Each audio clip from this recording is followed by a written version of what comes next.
Des scientifiques qui explorent le monde de l'invisible. Des artistes qui réinventent l'océan. Une équipe mobilisée à bord de la goélette et à quai. C'est ce qui se cache derrière le hublot de la Fondation Tara Océan. Alors, embarquez avec nous pour découvrir les mystères et les secrets de notre aventure scientifique et humaine. Voyager au cœur de l'océan, grâce à celles et ceux qui, à terre comme en mer, cherchent, fouillent et regardent cette immensité si peu comprise et explorée.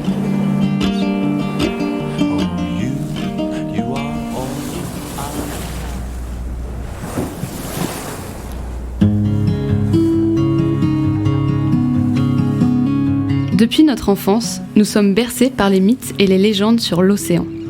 Espace de liberté, de mystère et de peur. Nous avons de nombreuses croyances à son sujet. Nous le pensons peuplé de créatures merveilleuses et fantastiques, mais aussi de monstres aux dents affûtées. Ces images participent à notre culture collective sur cette immensité qui nous entoure. Mais au-delà de ce lien à l'océan, créé par l'imaginaire, il existe bel et bien un lien vital qui nous lie à l'océan, et ça, c'est toute une histoire. Écoutez celles et ceux qui racontent l'océan jour après jour à la Fondation Tara Océan, comme Myriam Thomas, directrice du pôle Culture Océan.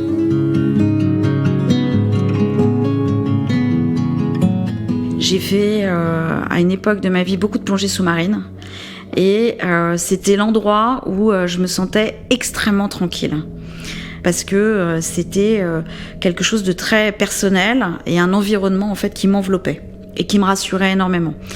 Et c'est d'avoir un sentiment en fait qui est presque le sentiment de voler en définitive, en tout cas de liberté. Et ce sentiment de liberté, en fait, m'a donné cette connexion avec l'océan, parce que quand on y a touché, on y retourne forcément. Et après, quand je ne plongeais pas, parce que je n'habitais pas au bord de l'eau, j'ai une deuxième connexion qui s'est créée, c'est par tout ce qui est littérature et surtout poésie. Et en fait, je retrouvais la sensation de cet entre-deux eaux et de liberté en lisant énormément de choses sur l'océan. On a tous notre propre image de l'océan qui est constituée en fait et construite par notre propre histoire personnelle. Et on a aussi une culture commune qui est nourrie en fait par un imaginaire avec des émotions extrêmement fortes, issues d'histoires, de légendes, de mythes qui sont racontés dans les livres, dans les chansons, dans les films. Beaucoup de personnes disent être effrayées par l'océan parce qu'ils ont vu les dents de la mer et qu'ils se disent qu'il y a des créatures effrayantes au fond de l'eau qui vont ressortir et surgir d'un seul coup. D'autres vont dire que leur culture de l'océan, c'est quelque chose d'apaisant et relaxant parce que c'est le bruit des vagues. Donc la culture de l'océan, elle est vraiment propre à chaque individu. C'est une sensation. C'est une émotion, en fait, notre culture de l'océan aujourd'hui. Mais il faut aujourd'hui changer et il faut remettre l'océan, en fait, au centre des préoccupations de chacun. C'est-à-dire que du ressenti, du sentiment, on passe à une prise de conscience et que ça devienne vraiment une chose essentielle pour chacun. Le partage de connaissances, depuis la nuit des temps, en fait, il se fait en racontant des histoires. Et l'océan, c'est toute une histoire. Quand on remonte les siècles précédents, on a l'ouverture de nouvelles voies maritimes, on a la découverte de nouveaux territoires, les premières grandes expéditions scientifiques, comme celle de Darwin, du Beagle. Tout ça, on a acquis de la connaissance, acquis ces histoires. Et donc, chez Tara, aujourd'hui, on a une plateforme scientifique, un outil incroyable qui est la goélette. Ça nous permet de travailler, en fait, main dans la main, avec les scientifiques qui partagent leur savoir pour que nous, on puisse ensuite co-construire en fait les outils de sensibilisation pour que on puisse ouvrir au maximum de monde. C'est-à-dire que on va écrire des expositions, on va créer des mallettes pédagogiques, ludiques sur des sujets qui sont pas forcément faciles à traiter, mais notre rôle en nous appuyant sur la science aujourd'hui, c'est d'être objectif aussi sur les sujets qu'on traite. Comme on est dans une science dans le présent, on partage autant les certitudes des scientifiques, mais aussi les doutes. Parce que quand une mission est en cours, il est bien entendu que il n'y a pas de résultat. Le temps de la science n'est pas du tout le temps de la communication. On travaille avec les scientifiques justement pour pouvoir expliquer ce process de recherche qui est extrêmement important et rapprocher une notion qui est aujourd'hui essentielle, c'est de reconnecter aussi la science, la société et le citoyen. On entend tellement de choses aujourd'hui que la recherche n'est pas forcément valorisée. Et que, en recréant ce lien avec les scientifiques, avec la recherche qui est faite dans le présent, ça va permettre en fait de comprendre comment on fait de la recherche, pourquoi c'est important, qu'est-ce que ça va amener dans l'avenir, aujourd'hui, les études que l'on fait sur l'océan.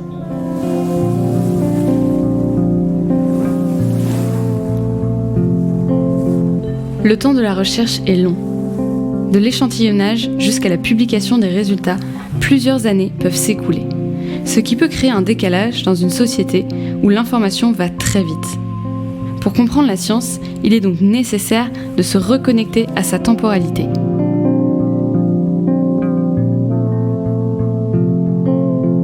Le mot culture, pour moi, c'est quelque chose qu'on partage à tous. Il est reconnu de tous aujourd'hui que la forêt est indispensable à la vie sur Terre. Et en fait, ça doit être la même chose pour l'océan. Et c'est une notion qui n'est pas du tout acquise aujourd'hui dans la culture commune sur l'océan. Et le challenge, en plus, vraiment, de notre époque, c'est de lutter contre les prêt-à-penser. Beaucoup de choses sont alimentées par de mauvaises informations et tout le monde ne peut pas savoir. Remettre en fait une culture de l'océan en replaçant l'océan comme le système central vraiment de la vie sur Terre, c'est un enjeu sociétal aujourd'hui. Quand on va explorer d'autres planètes, qu'est-ce qu'on va aller chercher ? On va aller chercher s'il y a eu de l'eau sur cette planète. Pourquoi on va chercher s'il y a eu de l'eau ? C'est parce que s'il y a eu de l'eau, il y a eu de la vie. Donc en fait, comment rendre l'invisible visible, c'est en lui donnant le rôle essentiel de la vie. Et en définitive, la recherche qu'on est en train de faire dans l'océan, c'est exactement la même recherche que quand on va chercher de la vie sur des planètes lointaines. Quand on étudie l'océan, on étudie la clé de la vie sur Terre. C'est-à-dire que la vie sur Terre est arrivée grâce aux micro-organismes marins. Notre petit peuple de micro-organismes qui est invisible, en finalité, c'est un immense réseau, un réseau social avec des connexions, des interactions, des parasites. Donc, pour rendre visible l'invisible, il faut recaractériser les choses dans des notions connues. Près de la moitié de la population mondiale habite à moins de 100 km d'un littoral, l'autre moitié habite proche d'une rivière, d'un fleuve, d'un lac. En fait, chaque personne sur la planète, qu'on soit à l'intérieur d'une terre ou qu'on soit près d'un littoral, influe sur la santé et la nature de l'océan. Donc aujourd'hui, développer une nouvelle culture de l'océan, permettre à chacun en fait d'acquérir une connaissance autour de l'océan, ça va permettre, j'espère, vraiment une prise de conscience autour de la place de l'océan.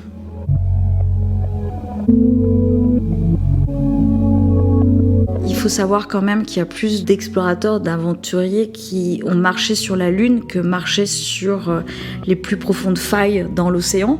On n'a exploré que 5% de l'océan. Cette méconnaissance du citoyen, elle vient aussi de notre propre méconnaissance à nous. Aujourd'hui, la jeune génération doit être la locomotive vraiment d'une éco-citoyenneté. C'est-à-dire qu'aujourd'hui, il faut qu'on ouvre le regard de chacun et qu'en donnant ces nouvelles connaissances, on raconte la bonne histoire. Et qu'on ne considère plus que comme l'océan, il est vaste, il est profond, on ne voit pas le bout, on peut l'utiliser, l'exploiter, s'en servir comme un outil. Mais plutôt, en fait, l'explorer et le comprendre pour qu'on change vraiment ce regard. C'est un peu le même système que quand quelqu'un est dans la rue, il jette un déchet par terre. Le déchet lui appartient plus parce qu'il l'a acheté par terre, il est plus sur lui. Quand on jette des choses dans l'océan, quand ça se voit plus, on a l'impression qu'en fait ça n'a aucun impact. On s'est débarrassé du problème. Et c'est ça en fait qu'il faut vraiment changer. Et c'est là où la science est extrêmement importante, parce que la science, elle permet d'étudier, de mesurer, de faire des projections, connaître l'impact, notre impact sur la santé de l'océan.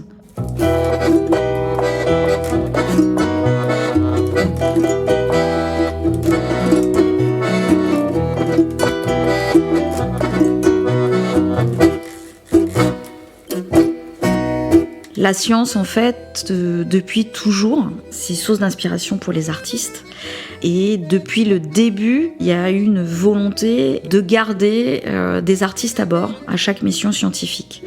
Ils observent, ils réécrivent avec leur sensibilité, leur imagination, ce qui se passe à bord de Tara. Ils créent vraiment des connexions avec la science, et puis ça nous permet en fait de cultiver encore un autre regard. Et à travers ces nouvelles expériences, peut-être on va créer la petite étincelle, le petit intérêt sur l'océan en disant, si je le regarde de cette manière-là, eh bien cette vision-là, elle m'intéresse, alors que je m'y étais pas du tout intéressée avant. Chez Tara, art et science sont intimement liés. La Goélette accueille fréquemment des artistes en résidence pour tenter de proposer une vision nouvelle et inspirante de l'océan. Pascaline Bourguin, responsable de la plateforme pédagogique à la Fondation, accompagne les enseignants pour qu'ils cultivent avec leurs élèves un autre regard sur l'océan, à la manière des artistes. Notre rôle, c'est vraiment d'accompagner tout enseignant qui va avoir des élèves entre 8 et 18 ans qui souhaitent travailler sur l'environnement, la science, l'esprit critique, l'océan bien sûr, avec ces élèves pour développer chez eux une conscience environnementale, des réflexes d'esprit critique, etc. Donc nous on est vraiment là pour accompagner les enseignants, donc on leur fournit à la fois des outils, mais aussi on va les former. Donc on va se rendre parfois dans différentes grandes villes de France avec une trentaine d'enseignants qui sont là, et toute une journée on va essayer avec eux de construire un projet qui ait le plus de sens possible pour leurs élèves. En fait on a tous un but commun à Tara, c'est d'essayer de contribuer à ce que l'avenir soit sympa. Et donc les élèves, c'est les citoyens de demain, c'est eux qui vont vivre dans un monde qui sera plus chaud, un petit peu plus compliqué climatiquement parlant. Et donc c'est crucial de pouvoir éduquer ces jeunes-là pour qu'ils deviennent des citoyens éclairés, lucides face aux enjeux environnementaux, et qu'ils puissent être en mesure ensuite de prendre aussi les bonnes décisions qui leur incomberont lorsqu'ils seront adultes.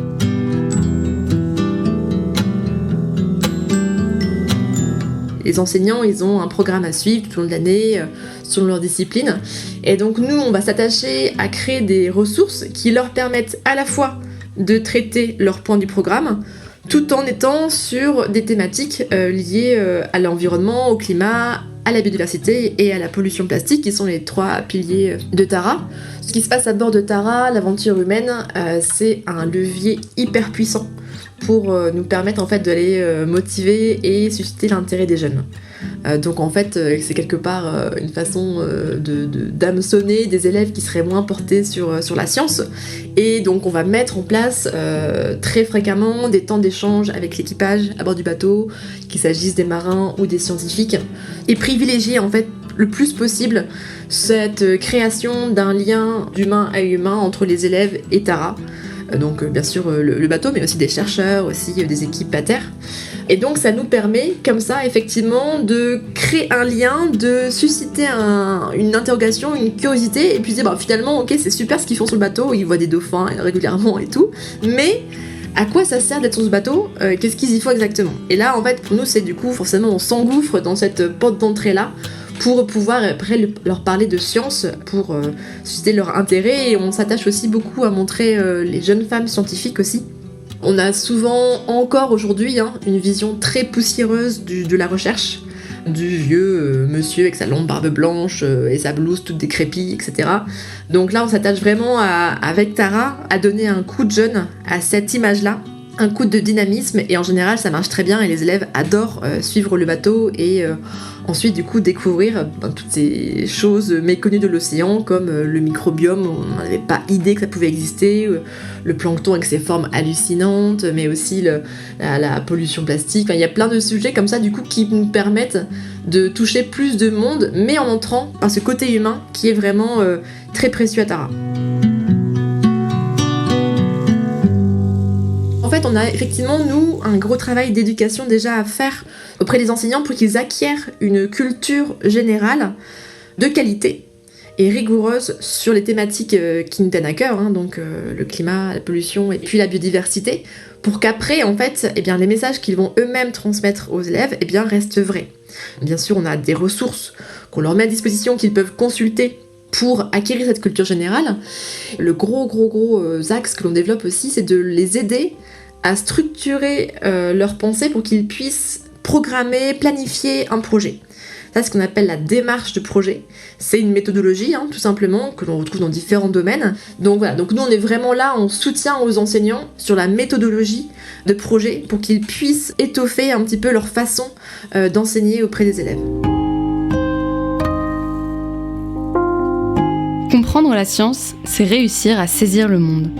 La méthode scientifique est un outil essentiel pour y déceler toute sa complexité. En adoptant une rigueur scientifique dans la manière dont on reçoit les informations, on devient plus à même de déceler le vrai du faux.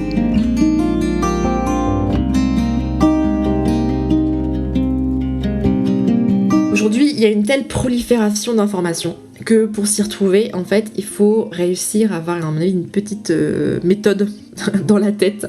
Et donc le fait d'expliquer aux jeunes comment se construit la connaissance appuyée par des faits, validée par des pairs, etc., ça leur permet d'avoir quelques points de repère, quelques garde-fous pour, lorsqu'ils vont rencontrer une information, être en mesure de savoir si l'information est fiable ou pas. C'est ce qu'on appelle l'esprit critique. Donc presque la science, bien sûr, on en parle et elle a de l'importance en tant que telle, mais c'est aussi presque un prétexte pour leur donner quelques outils pour que face à l'information auquel ils vont être confrontés aujourd'hui et demain, ils ne se fassent pas totalement berner.